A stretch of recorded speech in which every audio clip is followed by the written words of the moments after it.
చాకలి ఐలమ్మ, దొడ్డి కొమరయ్య, శ్రీకాంతాచార్యుల రుణం తీర్చుకోవటానికి బీసీ ఉద్యమం.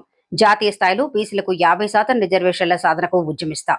స్థానిక సంస్థల ఎన్నికల్లో బీసీలకు 50% సీట్లు ఇస్తాం. తెలంగాణ రక్షణ సేన చీఫ్ కల్వకుంట్ల కవిత, హైదరాబాద్. చాకలి ఐలమ్మ, దొడ్డి కొమరయ్య, శ్రీకాంతాచార్యుల రుణం తీర్చుకోవటానికి బీసీ రిజర్వేషన్ల సాధన ఉద్యమం ప్రారంభించారని తెలంగాణ రక్షణ సేవ చీఫ్ కల్వకుంట్ల కవిత అన్నారు.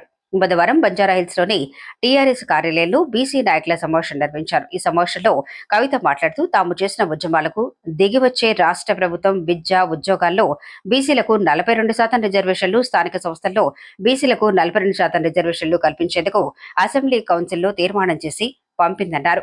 బిల్లు కేంద్రానికి పంపి చేతులు దులుపుకున్న ముఖ్యమంత్రి దాని ఆమోదం కోసం కేంద్ర ప్రభుత్వంపై ఒత్తిడి పెంచే ప్రయత్నాలేవి చేయటం లేదన్నారు.